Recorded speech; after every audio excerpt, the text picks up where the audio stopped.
The following are quotations from the works of Alice Bailey and her teacher, Tuol Kull.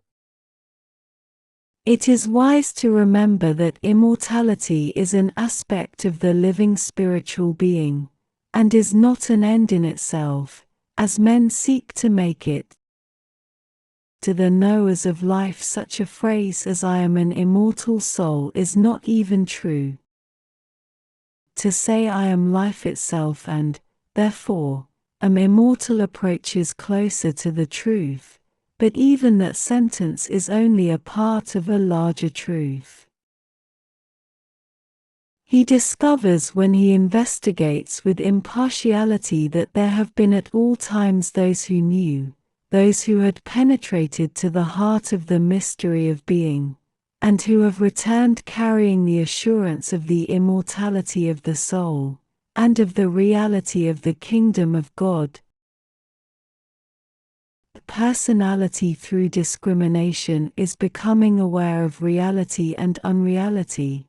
There is growing up in his mind a realization that he himself is an immortal existence, an eternal God, and a portion of infinity.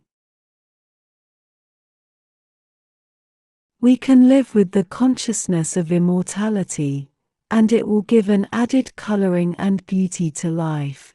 We can foster the awareness of our future transition, and live with the expectation of its wonder. We know God as the eternal cause and the source of all that is, including ourselves. We recognize the whole. We become one with God by becoming one with our own immortal soul, and when that tremendous event takes place, we find that the consciousness of the individual soul is the consciousness of the whole, and that separativeness and division, distinctions and the concepts of me and thee, of God and a child of God, have faded away in knowledge and realization of unity.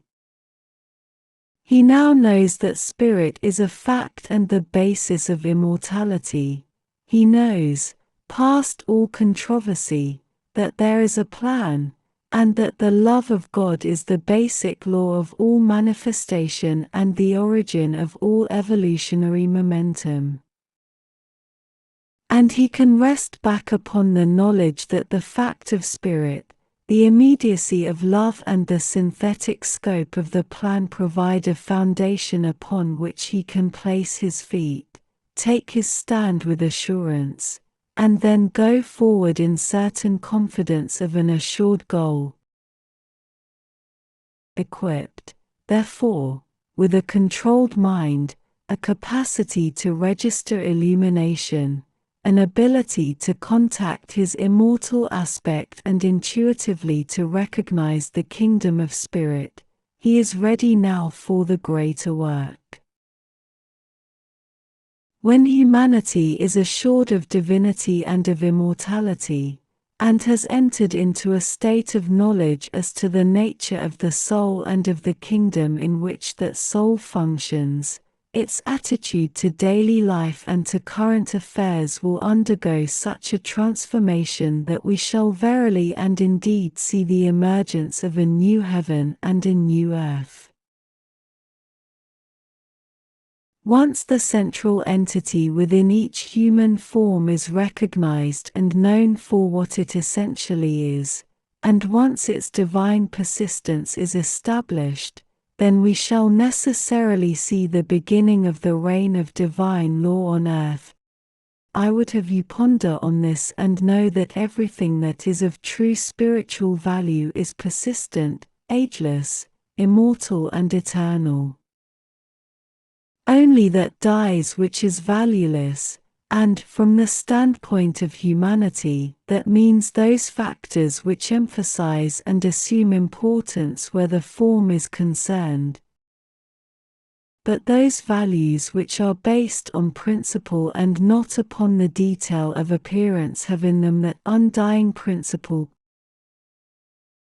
Christianity has emphasized immortality but has made eternal happiness dependent upon the acceptance of a theological dogma. Be a true professing Christian and live eternally in a somewhat fatuous heaven, or refuse to be an accepting Christian and go to an impossible hell, a hell growing out of the theology of the Old Testament and its presentation of a God full of hate and jealousy. Both concepts are today repudiated by all sane, sincere, thinking people. No one of any true reasoning power or with any true belief in a God of love accepts the heaven of the churchman or has any desire to go there. Still less do they accept the lake that burneth with fire and brimstone, or the everlasting torture to which a God of love is supposed to condemn all who do not believe in the theological interpretations of the Middle Ages, of the modern fundamentalists, or of the churchmen who seek, through doctrine, fear and threat, to keep people in line with the obsolete old teaching. The theory of conditional immortality.